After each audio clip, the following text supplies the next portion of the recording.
Di dunia administrasi publik, Norwegia adalah kiblat dari konsep New Public Governance. Fondasi mereka bukan hanya tentang teknologi saja, melainkan high trust society, yaitu di mana ada budaya saling percaya yang tinggi antara warga dan pemerintah. Sementara kita di Indonesia secara historis masih berjuang dan melakukan transisi dari birokrasi yang kaku dan prosedural.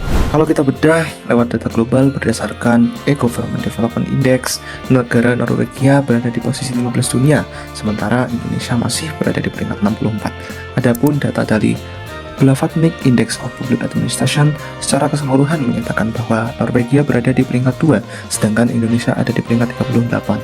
Begitu pula di Corruption Perception Index, negara Norwegia kokoh di peringkat 4 dunia, sedangkan negara Indonesia masih berada di peringkat 109. Keberhasilan ini tidak terjadi secara instan. Salah satu dasar reformasi administrasi di Norwegia adalah transparansi. Pemerintah sangat terbuka terhadap masyarakat. Informasi publik mudah diakses sehingga masyarakat bisa ikut mengawasi jalannya pemerintahan. Selain itu, Norwegia juga unggul dalam digitalisasi pelayanan publik. Banyak layanan administrasi seperti pajak, kesehatan, pendidikan, dan kependudukan sudah terintegrasi secara online sehingga pelayanan menjadi lebih cepat dan efisien. Kuncinya ada pada integrasi. Norwegia sukses menerapkan once-only principle melalui platform nasional bernama Altinn. Warga hanya perlu menginput data satu kali saja seumur hidup karena semua instansi sudah terintegrasi. Di Indonesia, tantangan terbesar kita adalah silo mentality, di mana tiap kementerian dan daerah cenderung membuat aplikasi sendiri-sendiri sehingga data kita belum sepenuhnya terintegrasi. Nah, kalau dibandingkan dengan Indonesia, sebenarnya Indonesia juga sedang menuju arah reformasi administrasi yang serupa. Pemerintah Indonesia terus mendorong reformasi birokrasi melalui digitalisasi layanan, peningkatan transparansi, dan penguatan pelayanan publik. Contohnya saja bisa dilihat dari hadirnya mall pelayanan publik. Perbedaan tata kelola ini berdampak langsung pada capaian target pembangunan dan berkelanjutan SDGs.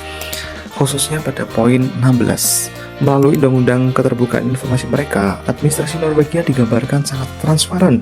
Siapa saja bisa melacak surat masuk keluar pejabat secara online. Transparansi ini otomatis menutup celah korupsi yang berimbas pada pertumbuhan ekonomi yang sehat. SDGs 8. Indonesia sebenarnya sedang menuju ke sana melalui sistem pemerintahan berbasis elektronik. Langkah ini krusial untuk memangkas kesenjangan layanan. SDGs 10. Mengingat geografis Indonesia yang berbentuk kepulauan jauh lebih menantang daripada Norwegia. Pada akhirnya, negara Norwegia menunjukkan bahwa reformasi administrasi negara bukan hanya tentang bagaimana membuat birokrasi publik menjadi lebih cepat atau modern. Lebih dari itu, reformasi administrasi adalah bagaimana negara mampu membangun kepercayaan masyarakat, menghadirkan pelayanan yang adil, serta memastikan pembangunan dapat dirasakan oleh semua warga serta memiliki unsur berkelanjutan. Membandingkan Indonesia dengan negara Norwegia bukan untuk membuat kita pesimis, melainkan untuk belajar. Reformasi administrasi bukan sekedar memindahkan antrean fisik ke aplikasi smartphone. Esensinya adalah mengubah mindset dari mentalitas birokrat yang minta dilayani menjadi sistem terintegrasi yang melayani warganya. Reformasi administrasi bukan tentang seberapa banyak aplikasi yang kita unduh di smartphone, melainkan seberapa besar ego sektoral yang berani kita runtuhkan demi transparansi.